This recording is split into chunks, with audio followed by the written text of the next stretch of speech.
Hi, Peter here.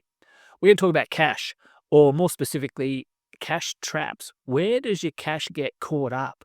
Working hard, making good margin, where's the cash? There's five key areas that it occurs in trade contracting businesses. We're going to run through those. And these are five areas that every business should avoid. The first one, work in progress.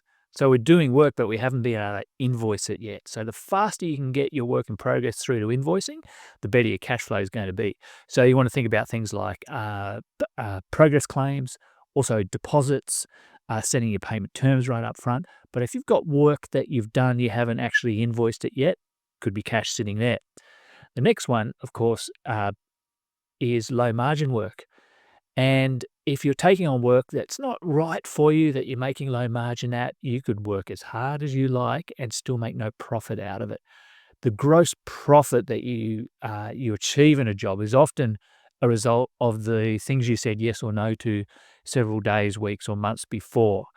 It's also, of course, a pricing issue with materials and labor, see what's left over, but it's often the type of work that you're doing and how you set it up for success. So low margin is definitely a cash trap. The next one is slow payers.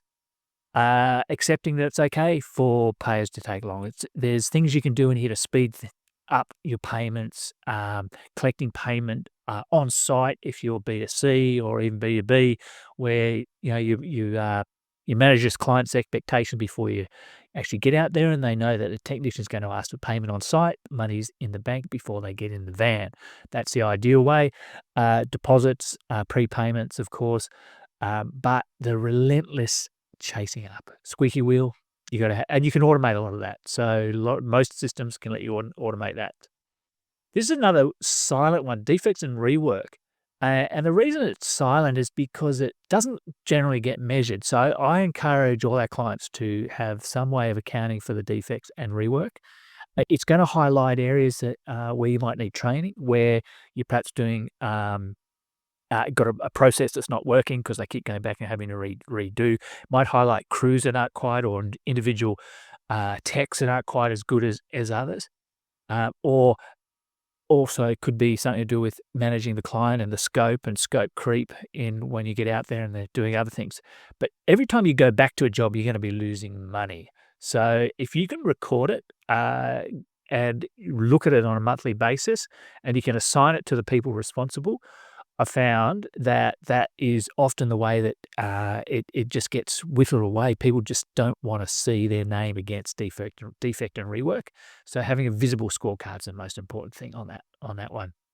And the fifth cash trap is having inventory sitting around.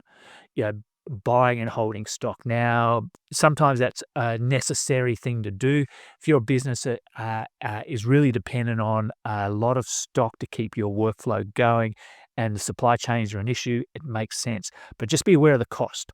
And it's cash. It's you've got to be able to fund it by cash or other means.